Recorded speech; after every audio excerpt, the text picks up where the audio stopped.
Bueno, quería hablar, so I want to speak about, present what is the Eñe product and the relation with the Hadamard product, and also the motivation that led to monodromy formulas for the singularities of the Hadamard products and the singularities of the Eñe product.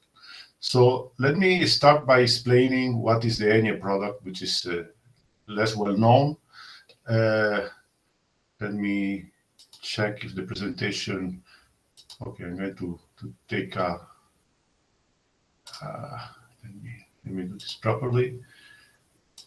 Okay.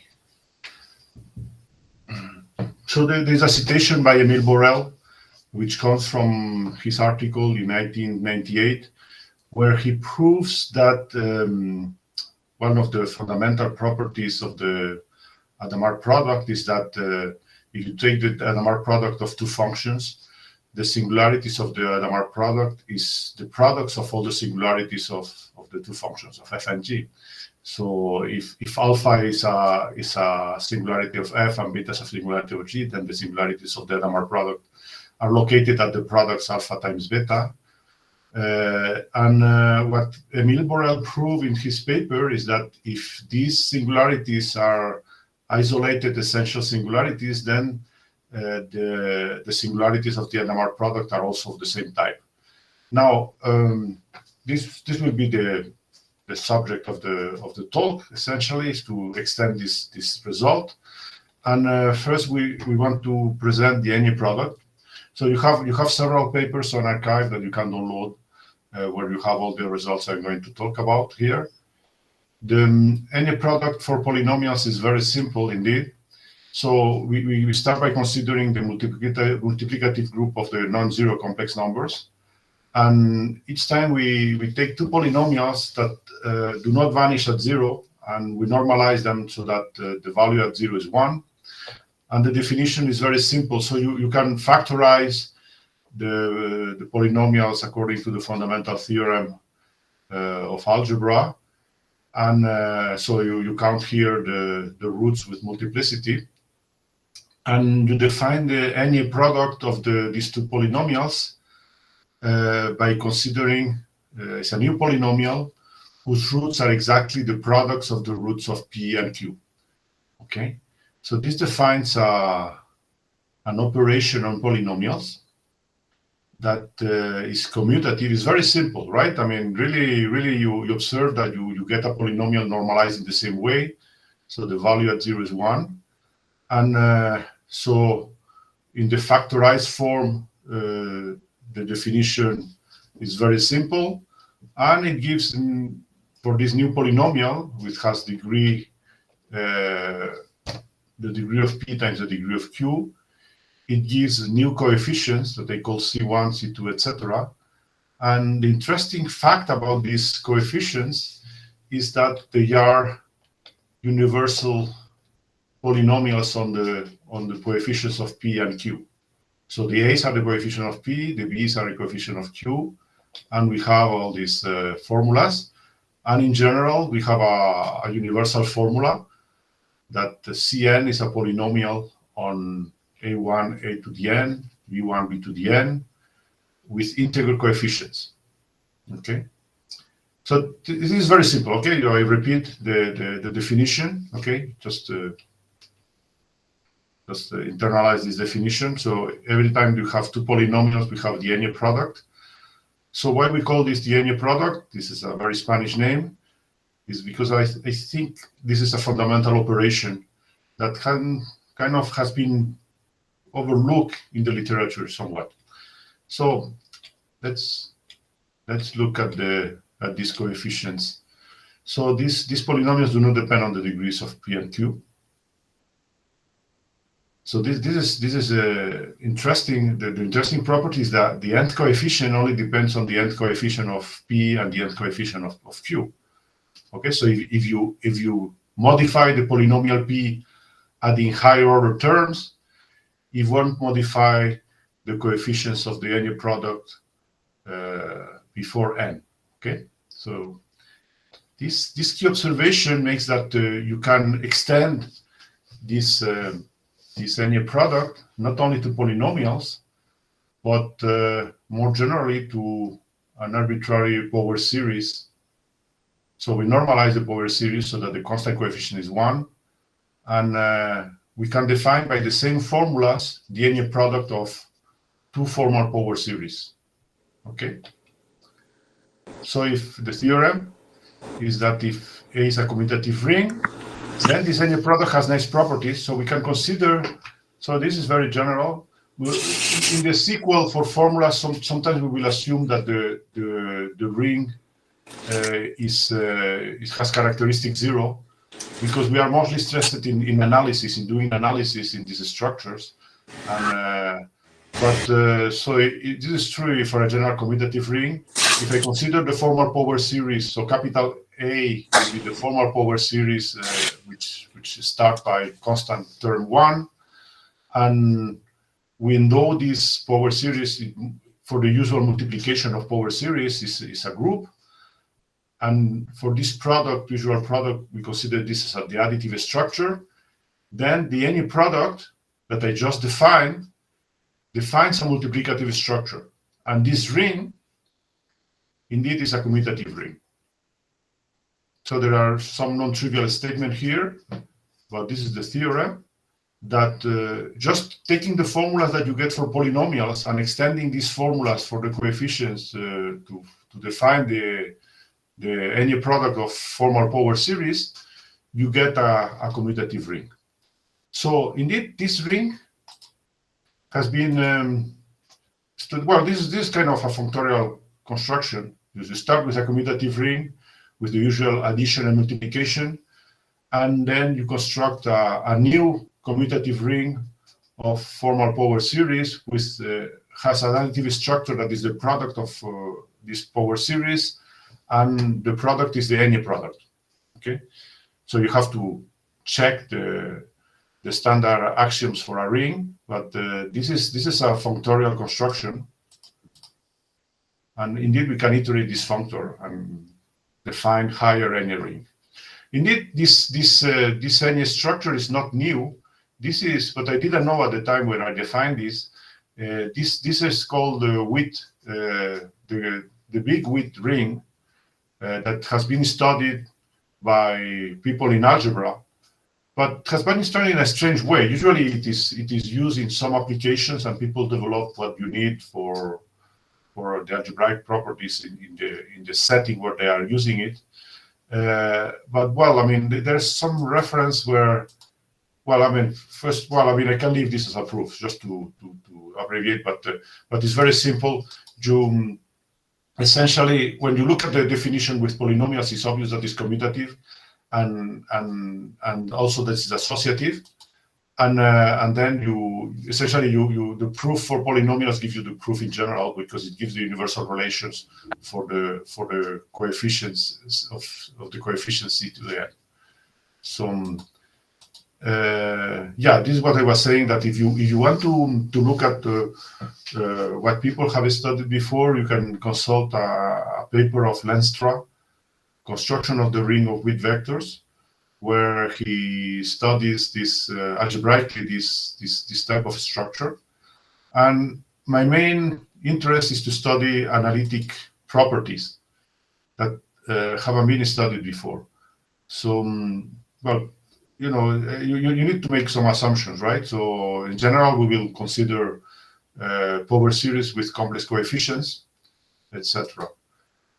So this is what I'm telling here, that, well, you can think from now on that the field of coefficients is the complex numbers, but I mean, everything that all the formulas that I'm going to state hold for characteristic 0, but then the analytic formulas that we are going to see, the analytic properties, obviously, you need some analytic structure, and in general, we'll consider converging power series or even entire functions or meromorphic functions. Okay, now let me explain a little bit, because there's a mystery here. Okay, so if I go back, let me go back a second. This is not a priori. It's not obvious why we have here this universal polynomial. I mean, why this is true? C1 depends only on A1 and B1 and does not depend on A2, A3, or B2, B3, etc., and so on. So let me explain what is the mystery behind. So the mystery behind is just a generalization of the fundamental theorem on symmetric functions. Well, the observation is that if you look at Newton identities, we can consider Newton sums for the roots of a polynomial and the fundamental symmetric functions. So you all know these formulas, right? So here we have the sigmas are the fundamental symmetric functions, and the S are the Newton sums. We have the Newton identities, and what is very remarkable about these identities is that it does not depend on n, with n the number of variables, the number of roots. You have the same identity independently of the number of roots. These are universal identities between the Newton sums and so you can express all the Newton sums by the elementary symmetric functions. You all know this well-known theorem, but the really important observation that I believe is due to Galois is that this is independent of the number of variables. This is very interesting because the origin of all this work, I mean, I have been working on this for more than 20 years, was when I was reading Galois and his memoir on the resolution of algebraic equations, which is not a paper about the resolution of algebraic equations, where he defines the Galois group. Indeed, he tries to define a theory for transcendental equations, more than algebraic equations. So he not only looks at the roots of polynomials, but he looks at the roots of transcendental functions.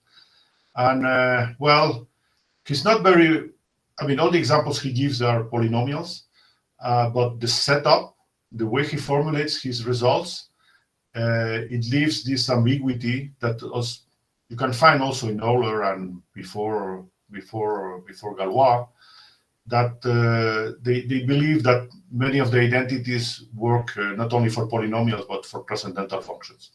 And there is a cryptic remark of Galois at the moment where he defines the Galois group, that he says, well, this group is independent of the number of roots, of the number of variables, of the number of roots, which doesn't have any meaning if you work with a fixed polynomial equation. Well, but what he has in mind is this type of situation where you can play with the symmetric functions of an infinite number of variables. So here we can prove the result that the fundamental theorem of algebra, the fundamental theorem on symmetric functions is valid for an infinite number of variables. Let me state this properly. Yeah, well, there's some line here that has disappeared, but this idea goes back to Euler. So is the way that Euler computes zeta of 2, and he finds the value p squared of S6 is just by comparing, the Newton relations for the sine function and the Taylor expansion. Okay, so this idea really is important for already in the work of Euler. Now, so the classical fundamental theorem of symmetric functions says that, well, if you have a finite number of variables, then you will be able to express any symmetric function in terms of the fundamental symmetric function sigma 1, sigma p. Now, this is true even if we have an infinite number of variables. Well, here I state the theorem for a countable number of variables, but you can formulate a similar result for an uncountable number of variables. Now, the proof is similar to the proof of that you do for a finite number of variables case. And what is interesting is that you have, well, if instead of having an expression that is symmetric on the variables xi, if you have two groups of variables, let's say xi and y, okay, so this is an extension. We take two groups of variables, the x's and the y's, and we take a formal power series of monomials on the x's and the y's, but which is of finite degree, which is separately symmetric on the x and the y variables. It means that if I permute the x variables or I permute the y variables, it doesn't change the power series. Then we can always express this formal power series P as a polynomial on the fundamental symmetric functions on the x's and the y's. So this is the theorem that is behind the universality of the coefficient Cx there. So, okay. Do you have questions here? I'm going too fast, or it's okay? It's okay. It's okay, Ricardo. Okay, okay. Because I can slow down. Now, it's okay. A simple application of this, of the Eñe product, is just to show you that you know, it's kind of, if you know the Eñe product, there are certain proofs that can be simplified. So it is the classical proposition that the product of algebraic integers are algebraic integers. Okay, so or algebraic numbers are algebraic number, but is stronger to prove that the product of that the set in a number field, the set of integers is a field. So if well, okay, if one of them is zero, it's clear the product is zero. And otherwise, if we take alpha and beta algebraic numbers, we take the two polynomials that annihilate alpha and beta. So we can normalize them so that the constant coefficient is non-zero. So we make it 1.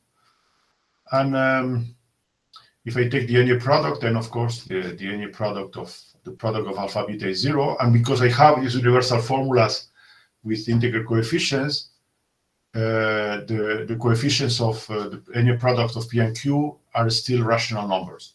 So this proves very quickly that the product of two algebraic numbers is an algebraic number. You have to work a little bit more if alpha and beta, but the proof is very simple, of algebraic integers. Then in that case, that they are algebraic integers, it means that we have two monic polynomials which have alpha and beta as roots. Okay, so these are monic polynomials. The leading coefficient is 1. And well, we imagine the degrees n and m. Then we can consider these inverted polynomials. So x to the np of 1 over x, which are still polynomials with integer coefficients. And now they have the property that the value at 0 is 1. The constant coefficient is 1 for these both polynomials. Okay, this is what I express here. And the roots 1 over alpha and 1 over beta are roots of these polynomials. Now, if I make the Eñe product, this is still a polynomial with constant coefficient 1, and that annihilates the inverse of 1 over alpha beta, and then you go back, and so by the inversion, you make the inversion of both polynomials, you make the Eñe product, and then you do the inversion of the Eñe product of these polynomials, and this time it's a monic polynomial that has integer coefficients that annihilates A and B. So this shows that the product of algebraic integers is an algebraic integer. The usual proof, that the classical proof that you find in the books in number theory, well, you take a basis, etc. I mean, it's more or less complicated. It's not very difficult, but you do some linear algebra. Here is automatic.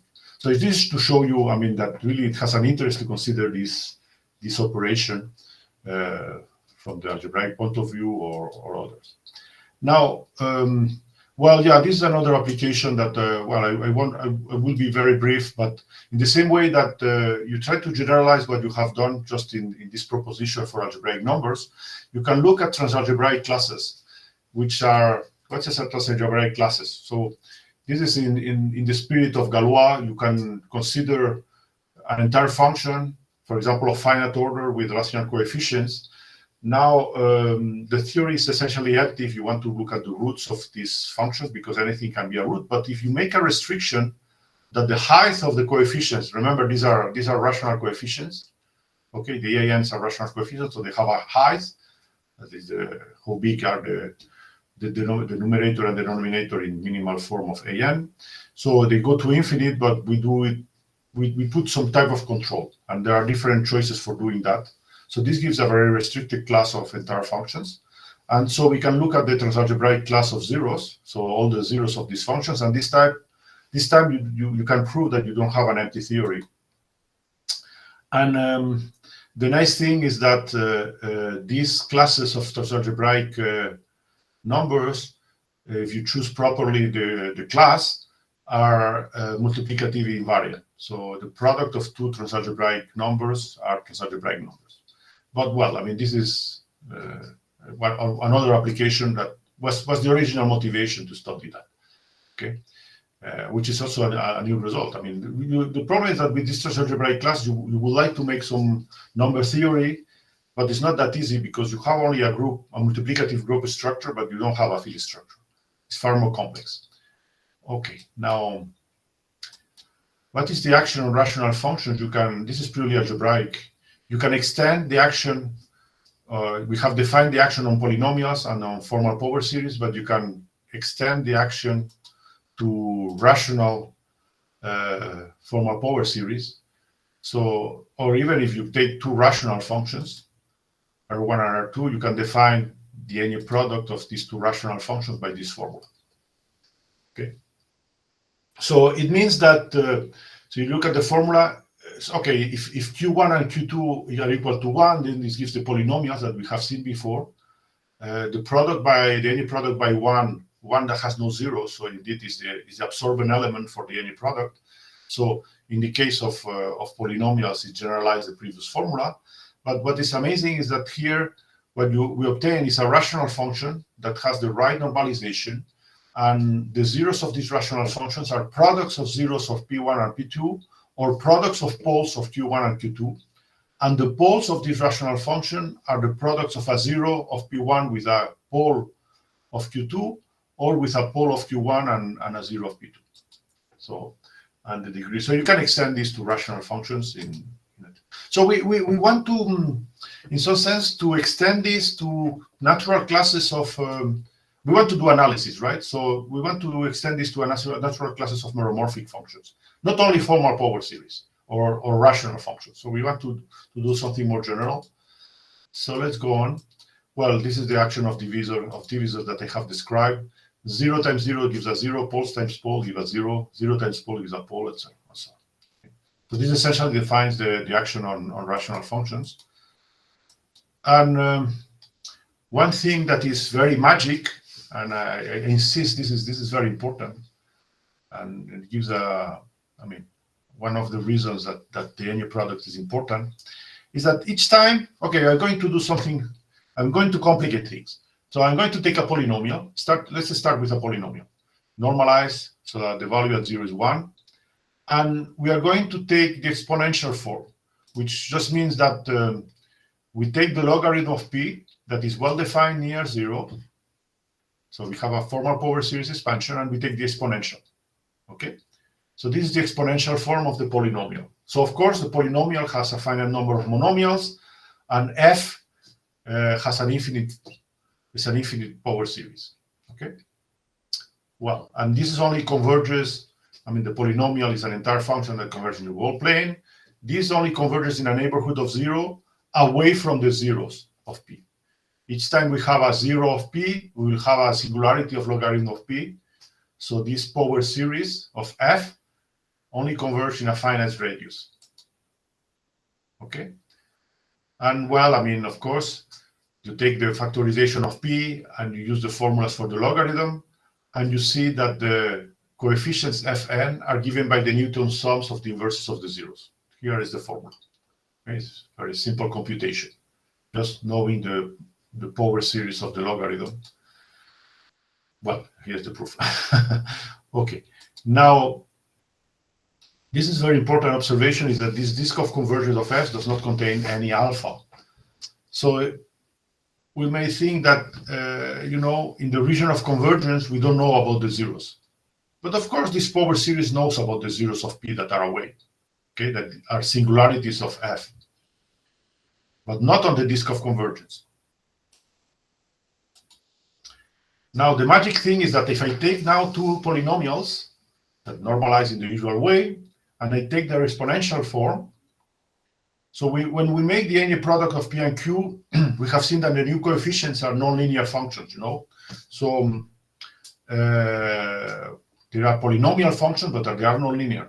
But if we take the exponential form, this is the magic. The exponential form of the Eñe product is very simple. Okay. So indeed, it's a bilinear. It's bilinear on the coefficients of Fn and Gn.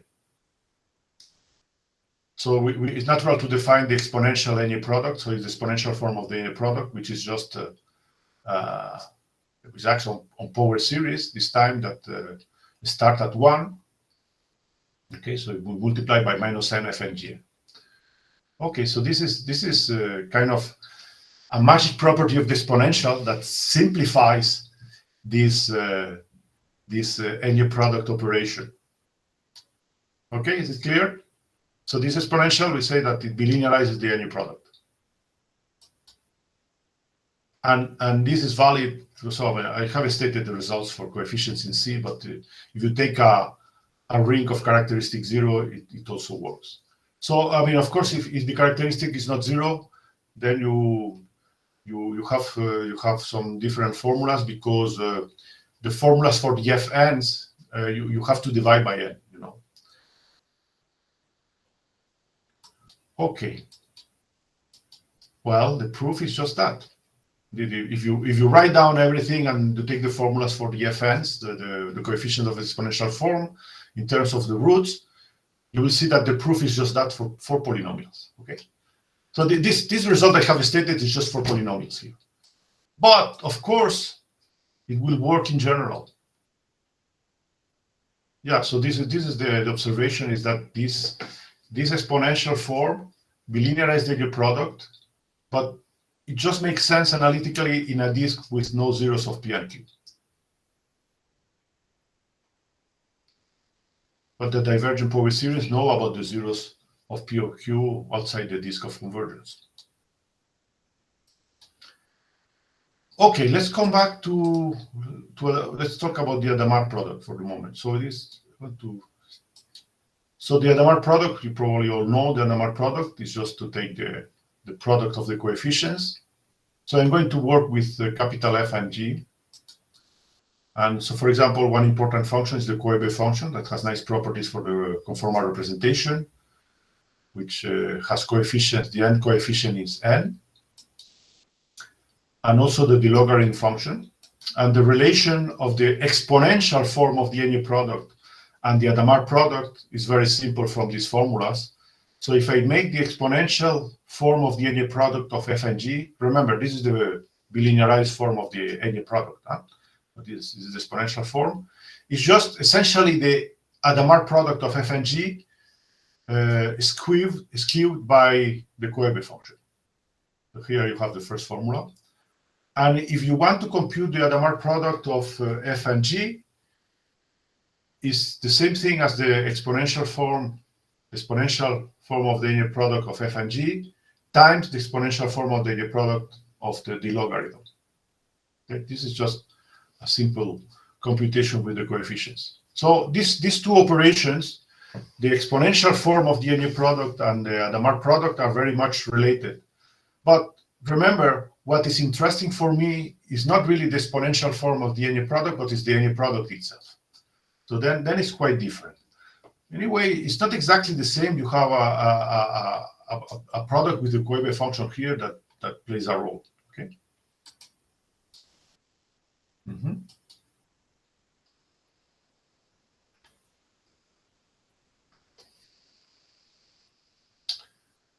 Yeah, another observation about, well, this is just a very simple observation I have, maybe I should have said this before, is that if I take a function f with zeros, like an entire function, and I take the exponential form, the logarithm of f, then this exponential form has isolated singularities with monodromies at the location of the zeros of f.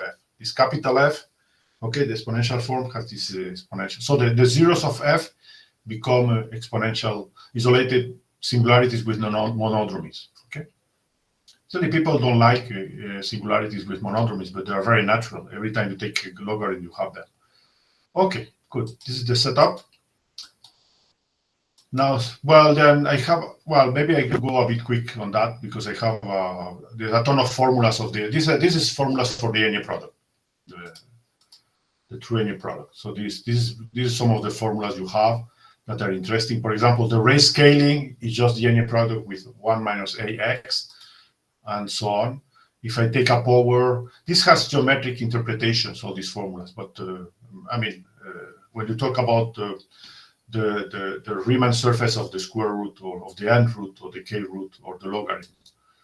But anyway, you have this formula, you have a plethora of formulas.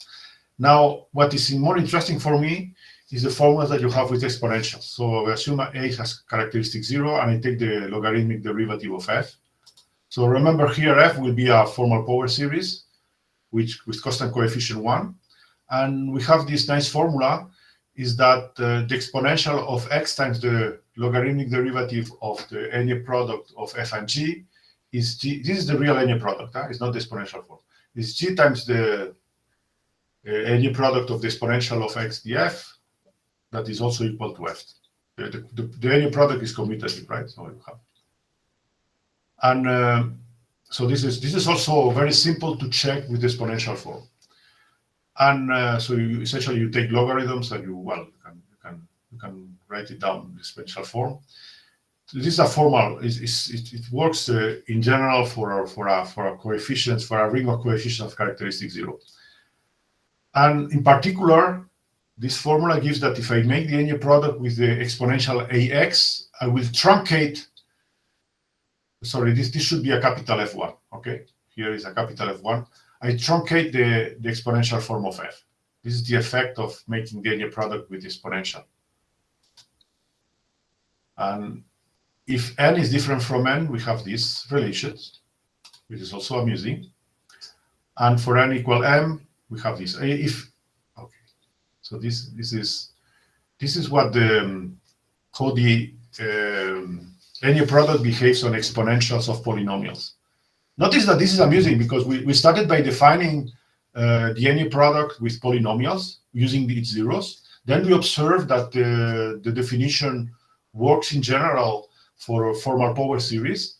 And then in particular, we apply it to the formal power series given by an exponential, right? Exponential axn, exponential of a polynomial that has no zeros, okay? But still, the Eñe product is well defined and we have very nice properties. Okay, let's go on. So you have many formulas. Some formulas for the yes. These are nice because if I look at the Hadamard-Weierstrass factorization of an entire function, I'm going to use these Weierstrass factors. Okay, and so you know that in general you will be able to factorize using these Weierstrass factors the function. The entire function. Indeed, if I do the Eñe product of this Weierstrass factor with f, it corresponds to multiplying f by the truncation of 1 over f. So you have, well, okay. The truncation operator that you apply to f is very simple to read in the exponential form. It means that you kill all the coefficients larger than n. This is what the Eñe product with the Weierstrass factor does to a function f. Now, maybe, okay, this has not much meaning for you, but I'm going to give you an application of this theorem. So indeed, in our positive integrals, we can compute the Eñe product of the Weierstrass factors. So this is amazing because these properties are purely algebraic. I mean, and people in algebra have never considered these nice relations. So the Eñe product of En with Em is E of the maximum of N and M.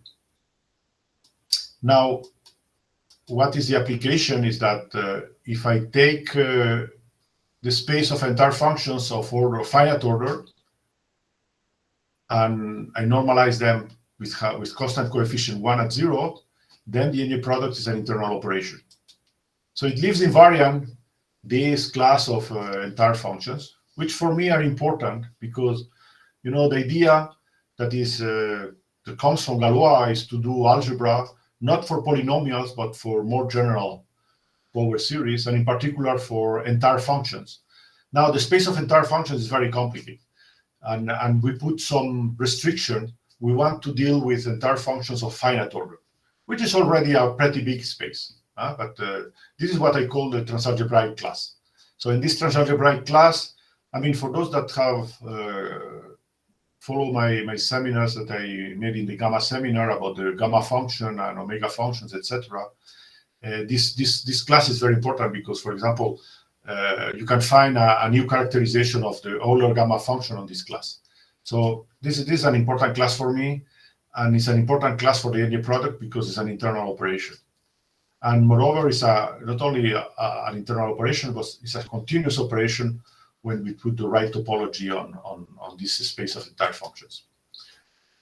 Yeah, well, I mean, the observation is this is once you have the right formulas, it's not that complicated. Is that if you have finite order for some exponent lambda, indeed I should maybe put lambda plus epsilon here, but the inverses of the roots, the sum of the inverses of the roots to the power lambda plus epsilon converges, and also for beta, and then this implies that the product, you just make the product is convergent. So this shows that the Eñe product of two entire functions of finite order will give you an entire function in the same class, finite order, of the same order. And you can also see this with the action on the Hadamard decomposition. So entire functions of finite genus, so essentially finite order, we can write them in the Hadamard-Weierstrass factorization with these Weierstrass factors, where the row is bounded by the order. And the nice thing is that the Eñe product, if you know the Hadamard-Weierstrass factorization of these functions, you can compute the Hadamard product of the Eñe product in a very simple way. Okay. Okay. Well, yeah, this is okay. There's a lot. You can do a lot of periodic analysis also. You take the Haas exponential, and then you can play with it and look at the Eñe product. You have very nice properties also. This is surprising also that this is not in the standard books of the algebraists. Where, I mean, the big width ring comes with the width rings that has an origin in periodic analysis, but well, apparently this formula is new. Now, yeah, also if you like linear algebra, you may. The Eñe product will remind you of some nice operations, in particular when you work with zeta functions of dynamical or algebraic origin. So remember the formula, the determinant of 1 minus mx, m being the matrix, is given by this formula, function of the traces. So what you see is that this formula gives you the exponential form, and the coefficients are the traces of the powers of m. So then you take the tensor product of two matrices. The nice property of the Eñe product is that we have this formula, that the Eñe product of determinant of identity minus mx times determinant of identity minus nx is given by determinant of m times tensor n of x. Yeah, so this formula is useful for the theory of zeta function of finished fields. Yeah, also in algebraic topology. I mean, people call it thought polynomial. Lambda calculus is a twisted version of Eñe product in some sense. Now, I come back to the subject that interests me, is this formula for the essential singularities that I call the convolution formula. You can check using the exponential form of the Eñe product that if I make the Eñe product of f with the exponential of minus x over 1 minus x. Remember that these are general. These formulas are general, right? Here indeed is more. I mean, I mostly want to think about power series with complex coefficients, but this can be in any ring. So if I make the Eñe product of f with exponential of minus x over 1 minus x, I will get the exponential of x times the logarithmic derivative. This is the logarithmic derivative of f. In particular, look what happens if I take as f a polynomial, and then of course this formula makes sense analytically. And then when I make the Eñe product, what I obtain is the exponential of this simple fraction with poles at the alphas. So look at this formula for a second. Look at this formula for a second. It means that making the Eñe product with this exponential of z over 1 minus z, it changes the zeros of p into isolated essential singularities, which is the singularities of this exponential are precisely on the alphas. But this time, this function has no zeros in the domain of convergence. Okay, so it has some disk of convergence that contains no zeros, and away has the zeros. So if you look at this formula analytically, it's a bit surprising, because p, okay, it's a polynomial, it's an entire function, it's defined, it's holomorphic in the whole plane.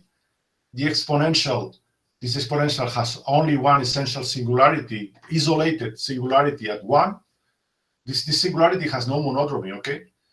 And then when I compute the Eñe product using, for example, the exponential form that is away from 1 and is away from the zeros of p, what I obtain is this globally defined function.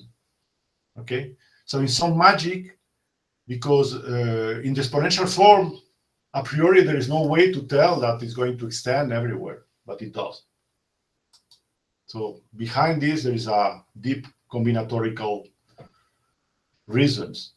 So one natural question is if we can make sense of this formula a la Euler. Because remember, for Euler, this is what I'm going to explain, the exponential is just a polynomial with an infinite zero at infinite. Okay, this is some of the basic intuition by Euler to look at the exponential in this way. It looks a bit strange, but it's just this formula that we all know, that the exponential of z is this limit of 1 plus z over n to the power of n, that Euler writes down in this way. And it's very useful to write down in this way. If you look at Galois's manuscript, you will have a one-line proof of this formula. I mean, these are from probably his class notes. Okay. Now, yeah, I got this from Galois manuscript. The Institut de France, you can download them. Now, yeah, well, the proof is just written down here. It's a proof knowing that this limit has the limit, as E as a limit, as a finite limit. Now, but Euler uses this heuristic idea about exponentials to prove things in his way. So, exponential properties a la Euler. Let's take the basic property of the exponential z1 times exponential z2. So we take the Euler formulas, and okay, it's a power of infinite, so it's a product of infinite times. Okay, so don't ask me to justify more of that, but then I will develop the two factors. This is a double exponential that is neglectable with respect to this first exponential. Okay, so this is legitimate, and I get exactly exponential z1 plus z2. So this is, of course, it's not a proof, it's a proof a la Euler. Okay. Now this is just to show you that it's important to have this in mind, this Euler idea that the exponential is just a polynomial with a zero of infinite order at infinite. Okay. We can do the same for the Eñe product, because if we write the exponential form for f and g, this is capital F and capital G that are the logarithm of f and g, then I can write them in that way. And I can do the same as I was doing before, but instead of doing this with the usual product, I do it with the Eñe product. Okay, this is a product of 2 times exponential to the infinites. Notice that the infinite here is not the same as the infinite here. Here is the point at infinite in the Riemann sphere, and here is the order of multiplicity of the zero. So again, I do the Eñe product of these two things, and as I told you, you can the first coefficient is given by that. Okay, well, these are the coefficients, and there's something of higher order in infinite here. So I can neglect it again. So we'll get this, I will get this, and I will get this. So this gives me a proof a la Euler of the exponential form of the Eñe product. Okay, just to show you that is kind of useful. Now, one has to understand that the nature of the order 0 at infinite of exponential z squared is different from that of exponential of z. In some sense, we have multiplicities of infinite zeros.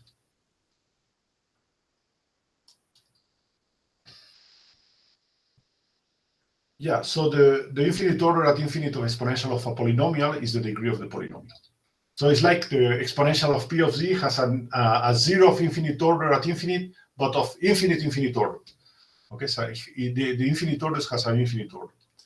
Indeed, if we make a Moebius conjugacy and we bring these zeros to a finite place, like for example, when I take exponential of z over alpha minus z, okay, so I bring infinite to alpha, then I can define, this is a formal definition, what is in red is a formal definition, I can define formally the isolated, the function with an isolated singularity at alpha, which is exponential of z over alpha minus z. Why I have this formal, this normalization? I have z here, because as always, I'm looking to power series which has value 1 at 0. Okay, so if I expand this in power series, the constant coefficient is 1.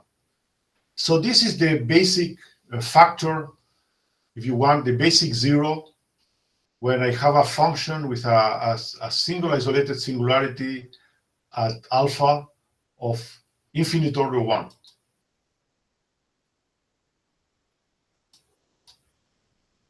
Yeah, so this is just observation that geometrically you just bring the point at infinite to alpha.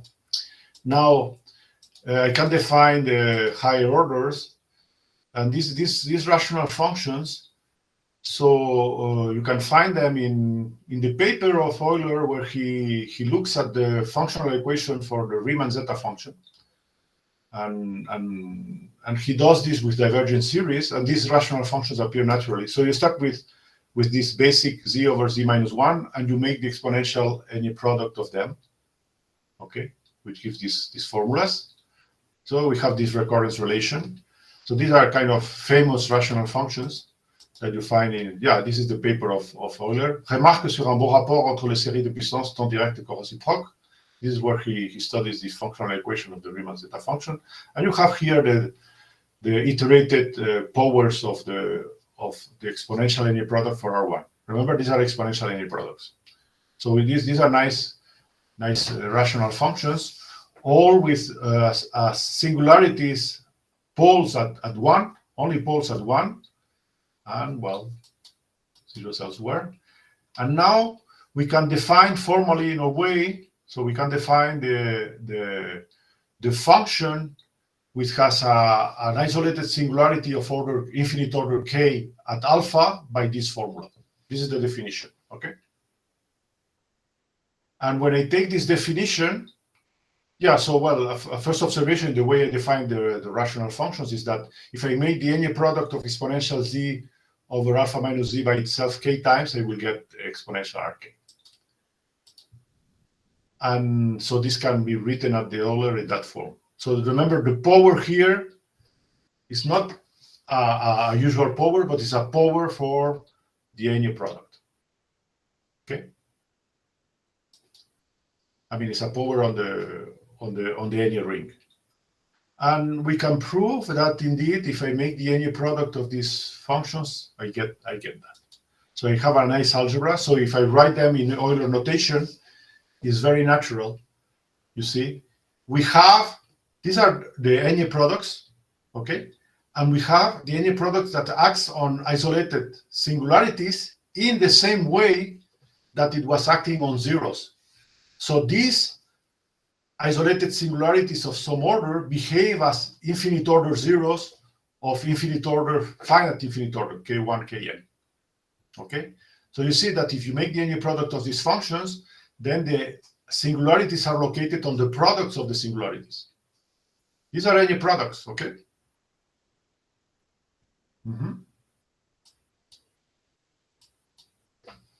So let me a bit quicker.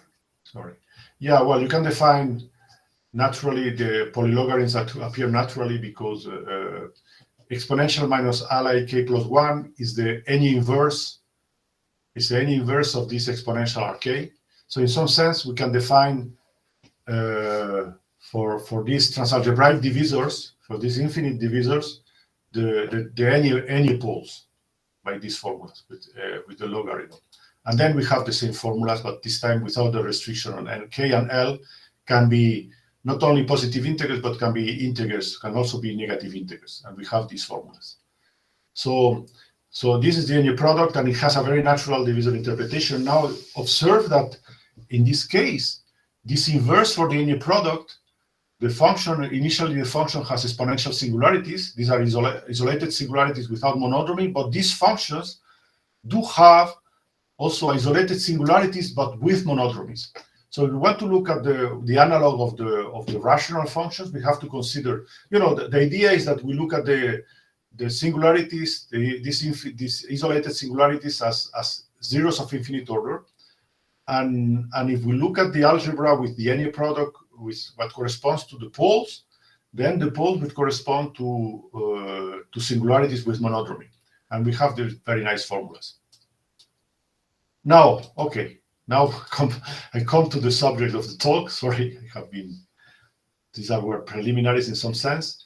I'm going to study functions with a monodromy, with a singularity with a monodromy. So it means that the singularity is isolated, but I can extend holomorphically my functions around alpha in the neighborhood of alpha. Delta alpha of f is the operator that looks at the branch. So when I turn around, it's f plus minus f, okay? When I return to the point, so if I take the logarithm, I will get a constant, f plus a constant, etc. But in general, we get some monodromy that is delta alpha of f. The operator sigma alpha is going around. Do not confuse with the symmetric functions, okay? And delta of alpha is sigma alpha minus identity. Now, example, the basic example is if I take the logarithm with the singularity at alpha, so the monodromy is a constant. It's 2 pi I. If I divide 2 pi I, is 1. I will say that we have a uniform singularity, an isolated singularity, if delta of alpha is 0. This is the case of exponential minus 1 over z, okay? Or 1 over z, okay? In this case, this is the case where we have no monodromy. Delta of alpha is 0, no monodromy. We will say that we have a holomorphic or meromorphic singularity if the monodromy, delta alpha of s, is holomorphic or meromorphic at alpha. Then in that case, delta 2 of alpha of f is 0. We don't have a second monodromy. The monodromy itself has no second monodromy. If we have this situation, then we can always decompose this function in this form. With f0, which has an essential an isolated singularity, and the monodromy is concentrated in this part. Okay, now. Okay, so yeah, it's totally holomorphic if also delta of alpha of s, this is holomorphic. It can be meromorphic in general in the setting I'm going to study. Now, why I'm studying this? Because I told you the zeros of f becomes singularities with monodromy in the exponential form. Now, the fact that the Eñe product has this nice action on the divisor on the zeros and poles tells me that it should have the exponential Eñe product should have a nice action on the singularities of the exponential form capital F, which has singularities with monodromies. So now the natural question comes from the fact that, there's another notion integrable. It's a technical condition, but it's just this condition that it's just a technical condition. I don't have time to go very deep into this, but now what is natural is, as I told you, the exponential. I'm going to state first the result for the Hadamard product. There's the Hadamard theorem that tells you that if I take the singularities of the Hadamard product of f and g, then the singularities of f and g are the products of the singularities, but doesn't tell me anything about the nature of the singularities. Now, what Borel proved is that if these singularities are isolated and without monodromy, then we will get isolated without monodromy. But the nice thing is that even when we have a monodromy, we can compute. So if I take two functions that have singularities with monodromies of the type I have described, so let's say meromorphic or meromorphic monodromies, and if I take the Hadamard product, then the Hadamard product, the singularities of the Hadamard product, we know that they are located at the product of singularities, but Hadamard theorem doesn't tell us anything about the nature. And I pretend that then what I prove is that these singularities are also isolated singularities with monodromies. And the nice thing is that we can compute the monodromy of the singularities of the Hadamard product. So if alpha and beta are singularities and gamma is the product, is alpha times beta, so yeah. Then, so if gamma is a singularity, then I have to add up over all pairs of singularities of alpha and beta that whose product is gamma, and I have to add these residues plus these integrals. So these residues vanish if the monodromy, if this delta beta and delta alpha are holomorphic. In that case, we get the simpler formula. So if we have singularities which are totally holomorphic, then we have this simple formula for the monodromy. So this is a convolution operator, and this is kind of strange. It's a new formula. It looks similar to formulas that, for example, Ekal has in his manuscripts. I asked him, and well, he didn't know about the result. So this result is quite nice because you have a relation of the monodromies of the singularities, so using the Hadamard product. Now, we proved this for the Hadamard product, but indeed we have, well, some applications. So first, from applications is that we can compute the polar logarithm monodromies very quickly with this formula. The monodromy for when we make the Hadamard product with the Koebe function is has the monodromy that's just the derivative of the initial monodromy. And you can prove that there are some classes of functions that are invariant by the Hadamard product. So you take the class of functions, we have monodromies generated by polynomials on z and log z, then this class is invariant by Hadamard product. And apparently this is new result. This is, so it was surprised because, well, there are lots of papers on classes of functions that are invariant by Hadamard product, etc. But this apparently is new. Well, I didn't know at the time, but now after consulting with the specialist on our products, is more. And the question that arises: can we prove this result just using combinatorics, right? I mean, because the definition with the Hadamard product, it can be just combinatorics. So we can extend this to functions with monodromies in more general setups like this one. And indeed, an application is Borel theorem. Is that if the singularities are uniform, so isolated without monodromies, then the Hadamard product has also uniform singularities, and this comes from the general formula because the delta of alpha of f and delta of the monodromies of f and g at zero, it implies that the monodromies are the singularity at zero. So Borel theorem is just a direct corollary of the formula. Now, for the Eñe product is simpler. Indeed, for the exponential form of the Eñe product. So remember, it was related through the Koebe function. So I'm just going to give the formulas. You will see that they are simple. They are simple in the sense that there is no, in the convolution formula, well, this is the part where you have residues, but you don't have any, before you have a du over u, and here you don't have du over u. And when the singularities are totally holomorphic, we have this simpler formula. Now, a corollary of this is that, again, you can recover that with the Eñe product, it acts properly on the zeros of f and g. You go through the exponential form, and then you. So, well, this looks complicated formulas, but they are not really complicated. It's really, I mean, you can work with them. Now, well, yeah, you have, maybe I will skip this part, but essentially, you can consider iterated monodromies for more general setting. And then you have some nice formulas for the iterated monodromies of the Hadamard product. You have these are kind of Birkhoff sums for the Hadamard for the monodromies. And you can find a nice class which is invariant by Hadamard product, which I call the recurrent monodromy class. It means that when you iterate d times the monodromy, you get a linear combination of the previous monodromy. So this is an important class of functions with isolated singularities. And this class, for example, includes algebraic functions, hypergeometric functions, etc. Functions with this type of algebraic geometric singularities, etc.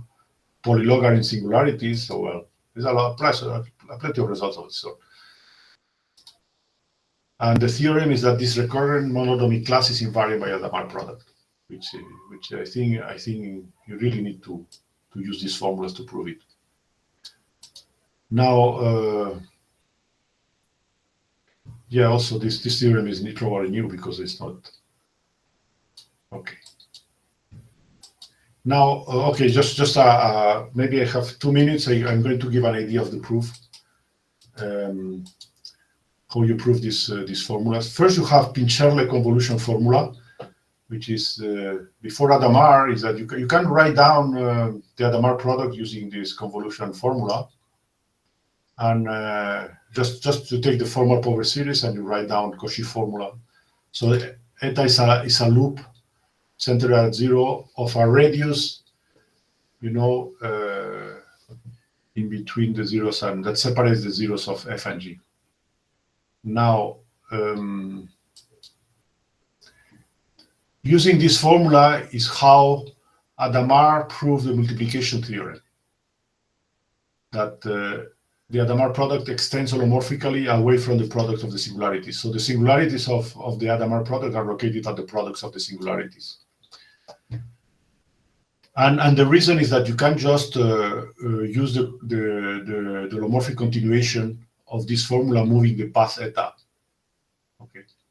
Yeah, so as long as alpha and z over beta do not cross the integration path, the formula is holomorphic, so the Hadamard product is holomorphic. And when you have to think a little bit, but essentially it tells you that the only singularities are at the product of the singularities.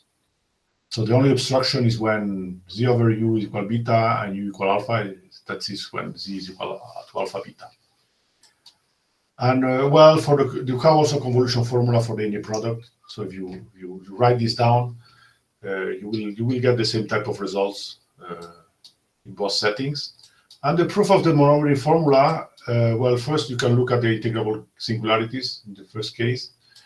And okay, well, indeed, well, I mean, it consists in looking when you try to look at the monodromy around a singularity gamma. What you do if you follow the convolution formula, the Pincherle convolution formula, you will see that you will deform the path of integration in this curious way. Okay. Originally, the circle separates alpha from z over beta. And when you turn around z, around alpha beta, of course the points here, the zeros and both z over beta moves, and then you always deform the path so that it doesn't cross this singularity, and you will get an integration path that is like this. And this gives you just one turning around once around alpha beta gives you the formula, the integration formula. You integrate through this path, and you will give you the new value of the form of the Hadamard product of f and g. And when you analyze this properly, well, yeah, this is the situation. You have the 2 points that are separated, and z over beta and alpha. And when you move z around, it will go around the point. Okay, so then you will have to deform the integration path, like I see in the picture. And then the other point goes back. Okay, so we will end up with a path like this. And this path, I can deform it and scratch it down into the original path plus 4 paths. Okay, I'm going fast, but this is the idea. It's a geometric idea. And sorry, when you compute the different contributions of this path, you will get the different contributions on each segment, and the integral contributions on each segment, and you add up, use a magic cancellation, many things cancel, and you will get the final formula. Okay, this is for the case where there's a totally holomorphic, and in the case of meromorphic, you pick up some residues in this computation. Okay. Yeah, and well, for the iterated monodromy formula is a little bit the same because you iterate n times the monodromy, you have to go around many more times, so it gives a more complicated path, which has this type of shape. This is just for n iterates, n equal 2. But well, this is kind of the geometric idea that is behind these proofs. So I will stop here. Thank you very much for your attention.